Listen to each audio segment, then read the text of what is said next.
ಎಲ್ಲರಿಗೂ ವಿಶ್ವ ಮಹಿಳಾ ದಿನಾಚರಣೆಯ ಪ್ರಯುಕ್ತ ಎಲ್ಲರಿಗೂ ಒಳ್ಳೆಯದಾಗಲಿ ಶುಭಾಶಯಗಳನ್ನು ಕೋರ್ತಾ ಈ ಒಂದು ಸಂಭ್ರಮಾಚರಣೆ ಈಗಾಗಲೇ ಮೇಡಮ್ ಅವರು ಸಂಧ್ಯಾ ಮೇಡಮ್ ಅವರು ಹೇಳಿದ್ರು, ಎಲ್ಲ ಕ್ಷೇತ್ರಗಳಲ್ಲಿ ಅವ್ರಿಗಿರುವಂಥ ಕಷ್ಟಗಳು, ಅವ್ರಿಗೆ ಬೇಕಾಗಿರುವಂಥ ಅವಕಾಶಗಳನ್ನು ಈಗಾಗಲೇ ಸಂಕ್ಷಿಪ್ತವಾಗಿ ಬಹಳ ದೀರ್ಘವಾಗಿ ಅವರು ವಿವರಿಸಿದ್ದಾರೆ.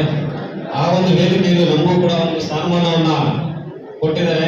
ಅವರಿಗೆಲ್ಲರಿಗೂ ಕೂಡ ನಾನು ನಮಸ್ಕಾರಗಳನ್ನು, ವೇದಿಕೆ ಮೇಲಿರುವಂಥ ಪ್ರತಿಯೊಬ್ಬರಿಗೂ ಕೂಡ ನಾನು ನಮಸ್ಕಾರಗಳನ್ನು ತಿಳಿಸುತ್ತಾ, ಮುಂಭಾಗದಲ್ಲಿರುವಂಥ ಎಲ್ಲರೂ ಕೂಡ ಈಗಾಗಲೇ ಹೆಚ್ಚು ಮಹಿಳಾ ಸ್ಟೂಡೆಂಟ್ಸ್, ವಿದ್ಯಾರ್ಥಿನಿಯರು ಎಲ್ಲರೂ ಸೇರಿದರೆ ಅವರಿಗೆಲ್ಲರೂ ಕೂಡ ನಾನು ನಮಸ್ಕಾರಗಳನ್ನು ತಿಳಿಸುತ್ತಾ ನನ್ನ ಒಂದು ಕೆಲವು ಅನಿಸಿಕೆಗಳನ್ನು ತಮ್ಮಲ್ಲಿ ಶೇರ್ ಮಾಡ್ಕೊಳ್ಳೋದಕ್ಕೆ ನಾನು ಇಷ್ಟಪಡ್ತೀನಿ.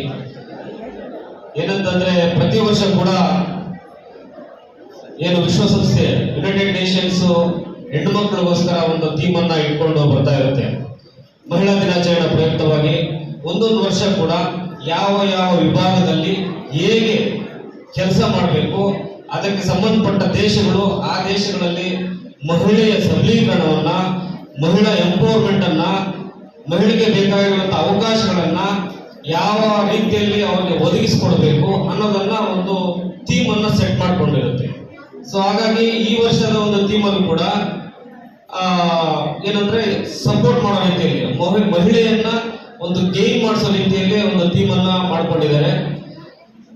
ಅದು ಏನಪ್ಪಾ ಅಂತಂದ್ರೆ, ಪ್ರತಿಯೊಬ್ಬರು ಕೂಡ ಈಗ ಮೇಡಮ್ ಅವರು ಹೇಳಿದ್ರು, ಎಲ್ಲಾ ವಿದ್ಯಾರ್ಥಿನಿಯರೇ ಇದ್ದಾರೆ, ವಿದ್ಯಾರ್ಥಿಗಳು ಕೂಡ ಇರಬೇಕಾಗಿತ್ತು ಅಂತ ಹೇಳ್ತಾ ಇದ್ರು. ಯಾಕಂತಂದ್ರೆ ಮೊದಲನೇದಾಗಿ ನಾವು ಒಂದು ಸ್ವಾತಂತ್ರ್ಯವನ್ನ, ಒಂದು ಫ್ರೀಡಮ್ ಅನ್ನ, ಒಂದು ಈಕ್ವಾಲಿಟಿಯನ್ನ ಎಕ್ಸ್ಪೆಕ್ಟ್ ಮಾಡೋದೇ ಮನೆಯಿಂದನೇ ಎಕ್ಸ್ಪೆಕ್ಟ್ ಮಾಡಬೇಕಾಗುತ್ತೆ. ಸೊ ಹಾಗಾಗಿ ಮನೆಯಲ್ಲೇ ಏನಂತಂದ್ರೆ ತಾರತಮ್ಯ ಕ್ರಿಯೇಟ್ ಆದ್ರೆ ಸಮಾಜದಲ್ಲಿ ಕೂಡ ನಾವು ಒಂದು ಈಕ್ವಾಲಿಟಿಯನ್ನ ಎಕ್ಸ್ಪೆಕ್ಟ್ ಮಾಡೋಕ್ಕಾಗೋದಿಲ್ಲ.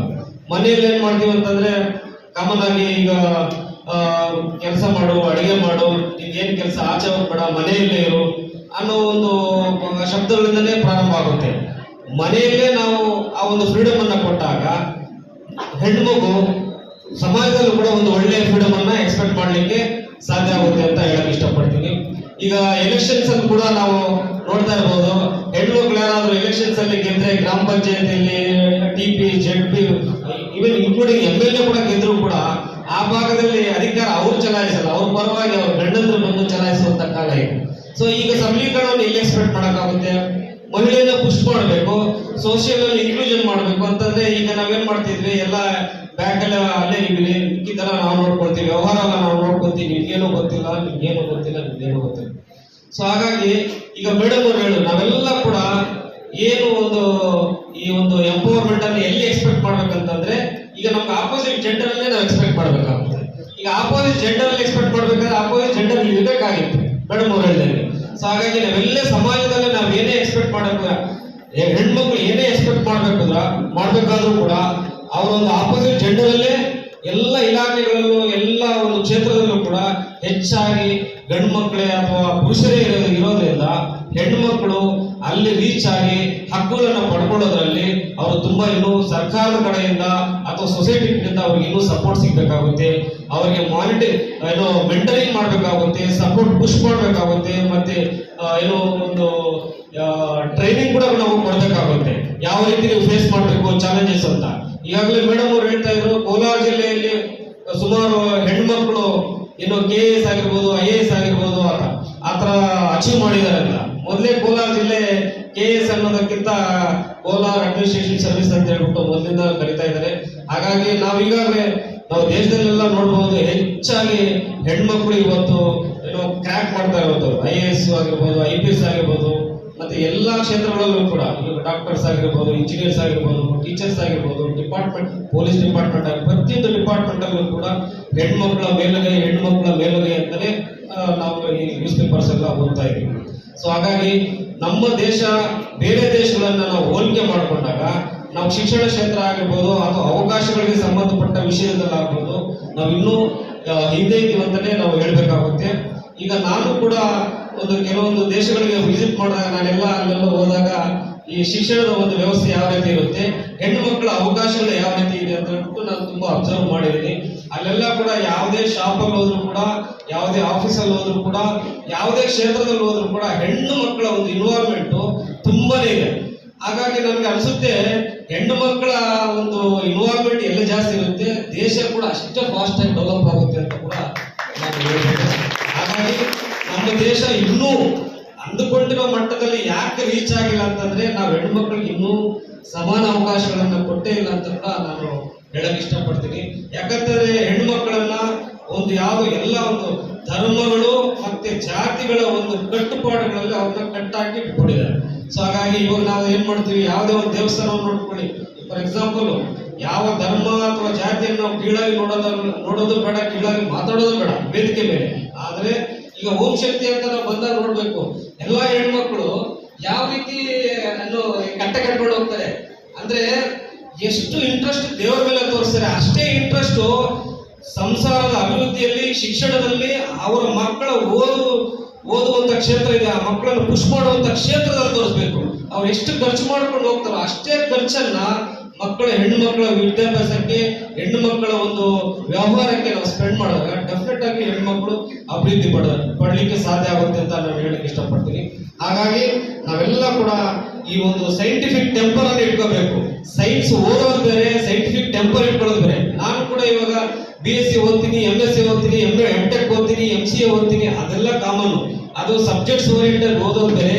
ಸೈಂಟಿಫಿಕ್ ಟೆಂಪರ್ ಅಂತಂದ್ರೆ ವಿವೇಚನೆ ಇಟ್ಕೊಂಡು ಆಲೋಚನೆ ಮಾಡೋದು, ವಿವೇಚನೆ ಇಟ್ಕೊಂಡು ಜೀವನವನ್ನು ನಡೆಸೋದು, ಅಭಿವೃದ್ಧಿ ಮಾಡುವಂಥದ್ದು. ಆ ಒಂದು ಆಲೋಚನೆ ಇಟ್ಕೊಂಡಾಗ ನಿಮ್ಗೆ ಇರುವಂತ ಅಡ್ಡ ಆತಂಕಗಳು ಏನಂದ್ರೆ ಬದು ಅಂತ ಏನು ಕರಿತೀವಿ, ಬೌಂಡ್ರಿ ಅಂತ ಏನು ಕರಿತೀವಿ, ಆ ಬೌಂಡ್ರಿಗಳನ್ನ ನೀವು ಬ್ರೇಕ್ ಮಾಡಿ ನಿಮಗ್ ಬೇಕಾಗಿರುವಂತ ಒಂದು ಸವಲತ್ತುಗಳನ್ನ, ಅವಕಾಶಗಳನ್ನ ಡೆಫಿನೆಟ್ ಆಗಿ ನೀವು ಗಿಟ್ಟಿಸ್ಕೋಬಹುದು ಅಂತ ನಾನು ಹೇಳೋದಕ್ಕೆ ಇಷ್ಟಪಡ್ತೀನಿ. ಹಾಗಾಗಿ ಏನು ಈಗ ಎಲ್ಲರ ಮಹಿಳೆಯರು, ಈಗ ಸಾವಿತ್ರಿಬಾಯಿ ಫುಲೆ ಅವರ ನಾವು ಮಾತು ತಿಳ್ಕೊಂಡ್ವಿ, ಮಹಿಳೆಗೆ ಶಿಕ್ಷಣ ಕೊಡಬೇಕು ಅಂತ ಎಷ್ಟು ಕಷ್ಟಪಟ್ಟಿದ್ದಾರೆ ಅಂತಂದ್ರೆ ಅವರು ಹಾಕಿರುವಂತ ಒಂದು ಬುನಾದಿಯಿಂದ ದೇಶದಲ್ಲಿ ಇವತ್ತು ಸಮೃದ್ಧವಾಗಿ ಎಲ್ಲ ಹೆಣ್ಣು ಮಕ್ಕಳಿಗೂ ಶಿಕ್ಷಣ ದೊರಕ್ತಾ ಇದೆ ಅಂತ ಎಲ್ಲ ಒಂದು ಪಾಠಗಳಲ್ಲಿ, ಪುಸ್ತಕಗಳಲ್ಲಿ ಕೂಡ ನಾವು ಓದಿದ್ವಿ.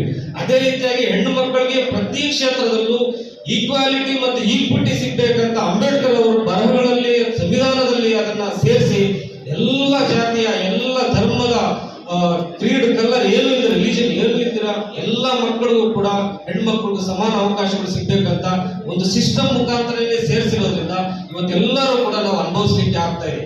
ಅದು ಸಿಸ್ಟಮ್ ಮುಖಾಂತರ ಇಲ್ಲದೇ ಇದ್ದಿದ್ರೆ ಇವತ್ತು ಯಾವುದೇ ಹೆಣ್ಮಗು ಕೂಡ ಸ್ವಾತಂತ್ರ್ಯವನ್ನ ಅನುಭವಿಸ್ಲಿಕ್ಕೆ ತುಂಬಾ ಕಷ್ಟ ಆಗ್ತಾ ಇತ್ತು. ಮತ್ತೆ ಏನು ನಾವು ಅಪೋಸಿಟ್ ಜೆಂಡರ್ ಅಂತ ಏನ್ ಕರಿತೀವಿ, ಅಪೋಸಿಟ್ ಜೆಂಡರ್ ಅಂತ ನಾವು ನಿಜವಾಗ್ಲೂ ಸ್ಲೇವರಿ ಮನೋಭಾವ, ಸ್ಲೇವರಿ ಸಿಸ್ಟಮ್ ಅಲ್ಲಿ ನಾವು ಬದುಕಬೇಕಾಗಿರುವಂತ ಪರಿಸ್ಥಿತಿ ಹೆಣ್ಮಕ್ಳಿಗೆ ಇರ್ತಾ ಇತ್ತು ಅಂತ ನಾನು ಹೇಳಕ್ ಇಷ್ಟಪಡ್ತೀನಿ.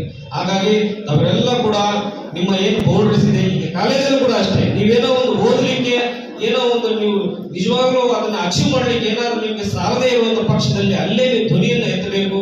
ಸಂಬಂಧಪಟ್ಟ ಬೋಧಕರನ್ನ ನೀವು ಪ್ರಾಂಶುಪಾಲನ ರೀಚ್ ಆಗ್ಬೇಕು, ಅವಕಾಶಗಳಿಗೋಸ್ಕರ ನೀವು ಅಹವಾಲನ್ನ ಸಲ್ಲಿಸಬೇಕಾಗುತ್ತೆ. ಆವಾಗ ನಿಮ್ಮಲ್ಲಿರೋ ಇಂಟ್ರೆಸ್ಟ್, ಅದೊಂದು ಫೈಲ್ ಅಬ್ದುಲ್ ಕಲಾಂ ಅವರು ಒಂದು ಬುಕ್ ಅನ್ನು ಬರೆದಿದ್ದಾರೆ, ಇಗ್ನೈಟೆಡ್ ಮೈಂಡ್ಸ್ ಅಂತ ಹೇಳ್ಬಿಟ್ಟು. ದಯವಿಟ್ಟು ಅದನ್ನೆಲ್ಲ ನೀವು ಓದ್ಬೇಕು. ಓದಿದಾಗ ಅವಕಾಶಗಳ ಬಗ್ಗೆ, ನಿಮ್ಮಲ್ಲಿರುವಂತ ಒಂದು ಫೈರ್ ಬಗ್ಗೆ ಅದು ನಿಮ್ಗೆ ಸಪೋರ್ಟ್ ಮಾಡುತ್ತೆ, ಮೋಟಿವೇಟ್ ಮಾಡುತ್ತೆ ಅಂತ ಹೇಳೋದಕ್ಕೆ ಇಷ್ಟಪಡ್ತೀನಿ. ಅದೇ ರೀತಿಯಾಗಿ ನಾವೇನು ಪ್ರತಿ ವರ್ಷ ಕೂಡ, ಲಾಸ್ಟ್ ಟೈಮ್ ಕೂಡ ನಮ್ಮ ಸಾರ್ ಅವ್ರ ಜೊತೆ ನಾವು ಹಲವಾರು ಕಾರ್ಯಕ್ರಮಗಳಲ್ಲಿ ಕಾಲೇಜಲ್ಲಿ ಪಾಲ್ಗೊಂಡಿದ್ವಿ. ಈ ವರ್ಷ ಕೂಡ ಈ ಒಂದು ಮಹಿಳಾ ದಿನಾಚರಣೆ ಒಂದು ಕಾರ್ಯಕ್ರಮಕ್ಕೆ ನಮ್ಮನ್ನು ಕರೆದಿದ್ರೆ ತುಂಬಾ ಖುಷಿ ಆಯಿತು. ಹೆಣ್ಮಕ್ಳಲ್ಲಿ ನಾನು ವಿನಂತಿ ಮಾಡ್ಕೊಳ್ಳೋದು ಇಷ್ಟೇ, ಪ್ರತಿಯೊಬ್ಬರು ಕೂಡ ಮೇಡಮ್ ಅವರು ಈಗಾಗಲೇ ಬಹಳ ಸುದೀರ್ಘವಾಗಿ ಹೇಳಿದ್ದಾರೆ, ನ್ಯೂಸ್ ಪೇಪರ್ಸ್ ಅನ್ನ ಓದ್ಬೇಕು ಅಂತ ಹೇಳ್ಬಿಟ್ಟು. ಇವಾಗ ದೇಶದಲ್ಲಿ ಎಲ್ಲಿ ನೋಡಿದ್ರು ಅಲ್ಲಿ ಏನು ಅತ್ಯಾಚಾರಗಳು ನಡೆಯುತ್ತಾ ಇರ್ತದೆ, ಅದನ್ನೆಲ್ಲ ರಿಪೋರ್ಟ್ ಮಾಡ್ತಾರೆ, ನ್ಯೂಸ್ ಪೇಪರ್ ಅವರು ರಿಪೋರ್ಟ್ ಮಾಡ್ತಾರೆ, ಯಾವ ಕಾರಣಕ್ಕೆ ಅದು ಜರುಗ್ತಾ ಇದೆ ಅಂತ ಹೇಳ್ಬಿಟ್ಟು ಅದನ್ನು ಬರೆದಿರ್ತಾರೆ. ನಾವು ಓದಿದಾಗ ಯಾವ ಯಾವ ಕಾರಣಗಳು ಮಹಿಳೆಯರ ಮೇಲೆ ಪ್ರಭಾವಿತವಾಗ್ತಿದ್ದಾವೆ, ಯಾರು ಪ್ರತಿಧ್ವನಿಸಿದಾಗ, ಪ್ರತಿಧ್ವನಿ ಎತ್ತಿದಾಗ ಅದನ್ನ ಕುದಿಗಿಟ್ಕೊಳ್ಳಕ್ಕೆ ಏನಾದ್ರು ಅದನ್ನ ಏನಂತಾರೆ ಕಟ್ ಮಾಡ್ಲಿಕ್ಕೆ, ಆ ವಾಯ್ಸ್ ಅನ್ನ ಕಟ್ ಮಾಡ್ಲಿಕ್ಕೆ ಏನ ಮೂಲಭೂತವಾದಿಗಳು ಅಥವಾ ಏನೋ ಒಂದು ಮೇಲ್ ಆಟಿಟ್ಯೂಡ್ ಅಂತ ಏನೋ ಕರೀತಾರೆ, ಅಥವಾ ಒಂದು ಶ್ರೇಷ್ಠತೆ ಮನೋಭಾವ ಇರುವಂತ ಅಪೋಸಿಟ್ ಜೆಂಡರ್ಸ್, ನಾನೇ ಶ್ರೇಷ್ಠ, ನೀನ್ ಇಷ್ಟಕ್ಕೆ ಸೀಮಿತ ಅಂತ ಒಂದು ಶ್ರೇಷ್ಠತೆ ಅಂತ ಇರುವಂತ ಒಂದು ಮನೋಭಾವ, ಅದೆಲ್ಲ ಕೂಡ ನೀವು ಪೇಪರ್ಗಳಲ್ಲಿ ಓದಿದಾಗ ನಿಜವಾಗ್ಲೂ ಅರ್ಥ ಆಗುತ್ತೆ. ಈಗ IAS, IPS, KS ಈ ತರ ಎಲ್ಲ ಎಕ್ಸಾಮ್ಸ್ ಅನ್ನ ನೀವು ತಗೊಳಕ್ ಹೋದಾಗ ಅದೆಲ್ಲ ಕೂಡ ನೀವು ಬಹಳ ಕೂಲಂಕುಷವಾಗಿ ಬರೀಲಿಕ್ಕೆ ಅನುಕೂಲ ಆಗ್ತದೆ ಅಂತ ಹೇಳ್ತಾ ತಾವೆಲ್ಲ ಕೂಡ ಪುಸ್ತಕವನ್ನ ಓದಬೇಕು, ಪೇಪರ್ಗಳನ್ನ ಓದಬೇಕು. ಬರೀ ಇನ್ಸ್ಟಾಗ್ರಾಮು ಫೇಸ್ಬುಕ್ ಫ್ರೆಂಡ್ಶಿಪ್ ಮಾಡ್ಕೊಳ್ಳೋದಲ್ಲ. ಫೇಸ್ಬುಕ್ ಅಲ್ಲಿರೋ ಫ್ರೆಂಡ್ಸ್ ಯಾರು ನಿಜವಾದ ಫ್ರೆಂಡ್ಸ್ ಅಲ್ಲ. ಇನ್ಸ್ಟಾಗ್ರಾಮ್ ರೀಲ್ಸ್ ನೀವು ಪದೇ ಪದೇ ರೀಲ್ಸ್ ಮಾಡೋದ್ರಿಂದ ನಿಮ್ಮ ಎಮೋಷನಲ್ ಡ್ಯಾಮೇಜ್ ಆಗುತ್ತೆ, ನಿಮ್ ಸೈಕ್ಯಾಟ್ರಿಕ್ ಪ್ರಾಬ್ಲಮ್ಸ್ ಬರುತ್ತೆ ಅಂತ ನಾನು ಹೇಳ್ತಿಲ್ಲ, ಸೈಂಟಿಸ್ಟ್ ಹೇಳ್ತಿದ್ದಾರೆ, ಎಕ್ಸ್ಪರ್ಟ್ಸ್ ಹೇಳ್ತಿದ್ದಾರೆ. ಸೊ ಹಾಗಾಗಿ ದಯವಿಟ್ಟು ಸೋಷಿಯಲ್ ಮೀಡಿಯಾಗಳನ್ನ ಕಡಿಮೆ ಮಾಡ್ಕೊಂಡಿರುವವರು ಅವರು ಸೈಕಾಲಜಿಕಲ್ ಆಗಿ ಸ್ಟ್ರಾಂಗ್ ಆಗಿರ್ತಾರೆ, ಸಬ್ಜೆಕ್ಟ್ ಮೇಲೆ ಬಹಳ ಗಾಢವಾದಂತ ಒಂದು ಇಂಟ್ರೆಸ್ಟ್ ಇಟ್ಕೊಂಡಿರ್ತಾರೆ. ಸೊ ಹಾಗಾಗಿ ಸೋಷಿಯಲ್ ಮೀಡಿಯಾಗಳನ್ನ ಕಡಿಮೆ ಮಾಡಿ ಆಫ್ಲೈನ್ ಈಗ ಪೇಪರ್ಸ್ ಆಗಿರ್ಬೋದು, ನ್ಯೂಸ್ ಆಗಿರ್ಬೋದು, ಕತೆ ಕಾದಂಬರಿಗಳಾಗಿರ್ಬೋದು, ಮತ್ತೆ ಗ್ರಂಥಗಳಾಗಿರ್ಬೋದು, ಲೈಬ್ರರಿಯಲ್ಲಿ ಸಿಗುವಂತ ಹಲವಾರು ಪುಸ್ತಕಗಳನ್ನ ನೀವು ಓದಿದಾಗ ನಿಜವಾಗ್ಲೂ ಸಬಲೀಕರಣ ಆಗುತ್ತೆ ಅಂತ ನಾನು ಬಹಳ ಗಟ್ಟಿಯಾಗಿ ನಾನು ನಂಬ್ತೀನಿ. ಹಾಗಾಗಿ ಪ್ರತಿಯೊಬ್ಬರಿಗೂ ವಿಶ್ವ ಮಹಿಳಾ ದಿನಾಚರಣೆ ಪ್ರಯುಕ್ತ ಎಲ್ಲರಿಗೂ ಶುಭಾಶಯಗಳನ್ನ ಕೋರ್ತಾ ನಿಮ್ಮ ಜೀವನ ಸುಂದರವಾಗಿರಲಿ. ಎಲ್ಲ ಒಂದು ವಿವೇಚನೆಯ ಅಂತ ಒಂದು ಮನೋಭಾವ ಇಟ್ಕೊಳ್ಳಿ, ಸೈಂಟಿಫಿಕ್ ಟೆಂಪರ್ ಇಟ್ಕೊಳ್ಳಿ ಅಂತ ಹೇಳ್ತಾ ಪ್ರತಿಯೊಬ್ಬರು ಕೂಡ ನಮ್ಮ ಜಿಲ್ಲೆಯ ಹೆಣ್ಮಕ್ಳು ಯಾರಿಗೂ ಕಡಿಮೆ ಇಲ್ಲ. ಎಲ್ಲಾ ಕ್ಷೇತ್ರದಲ್ಲೂ ನುಗ್ತೀವಿ. ನಮ್ಗೆ ಯಾವುದೂ ಅಡ್ಡ ಬರಲ್ಲ, ಧರ್ಮನೂ ಅಡ್ಡ ಬರಲ್ಲ, ಕ್ಯಾಸ್ಟು ಬರಲ್ಲ, ಯಾವ ಆಪೋಸಿಟ್ ಜೆಂಡರು ಅಡ್ಡ ಬರಲ್ಲ. ನಾವು ಅದನ್ನು ರೀಚ್ ಮಾಡ್ತೀವಿ. ರೀಚ್ ಮಾಡೋದಕ್ಕೆ ಎಲ್ಲ ಸಪೋರ್ಟ್ ಸಿಸ್ಟಮ್ ಅನ್ನ ನಾವು ಪಡ್ಕೊಳ್ತೀವಿ. ಸಪೋರ್ಟ್ ಸಿಸ್ಟಮ್ ಪಡ್ಕೊಳ್ಳೋದಕ್ಕೆ ಅದಕ್ಕೆ ಬೇಕಾಗಿರುವಂತ ಒಂದು ರೂಲ್ಸ್ ಮತ್ತೆ ಲಾ ಏನಿದೆ ಅದ್ರ ಮುಖಾಂತರ ನಾವು ಪಡ್ಕೊಳ್ತೀವಿ ಅಂತ ಹೇಳ್ತಾ ಆ ಒಂದು ಧೈರ್ಯ ನಿಮ್ಮಲ್ಲಿ ಬರಲಿ ಅಂತ ಹೇಳ್ತಾ ಈ ಒಂದು ಎರಡು ಮಾತನ್ನು ಮಾತಾಡಲು ಅವಕಾಶ ಕೊಟ್ಟಂತ ಎಲ್ಲ ನಮ್ಮ ಮುಖ್ಯವಾಗಿ ಪ್ರಾಂಶುಪಾಲ ವೆಂಕಟಪ್ಪ ಸರ್ ಅವರಿಗೆ ನಮಸ್ಕಾರಗಳನ್ನು ತಿಳಿಸುತ್ತಾ ಮತ್ತೆ ವೇದಿಕೆ ಮೇಲಿರುವಂತಹ ಎಲ್ಲ ಬೋಧಕೇತರ ವೃಂದದವರಿಗೂ, ಮೀಡಿಯಾ ಮಿತ್ರರಿಗೂ ಮತ್ತು ಎಲ್ಲ ಈ ದೇಶದ ಫ್ಯೂಚರ್ ಹೆಣ್ಮಕ್ಳು ಅವ್ರಿಗೂ ಕೂಡ ನಮಸ್ಕಾರಗಳನ್ನು ತಿಳಿಸುತ್ತಾ ಆಮೇಲೆ ಸಂಧ್ಯಾ ಮೇಡಮ್ ಅವ್ರಿಗೂ ನಮಸ್ಕಾರಗಳನ್ನು ತಿಳಿಸುತ್ತಾ ನಾನು ಮಾತನ್ನು ಮುಗಿಸ್ತಾ ಇದ್ದೀನಿ. ಜೈ ಕರ್ನಾಟಕ, ಜೈ ಮಹಿಳಾ ಸಮೀಕರಣ. Thank you.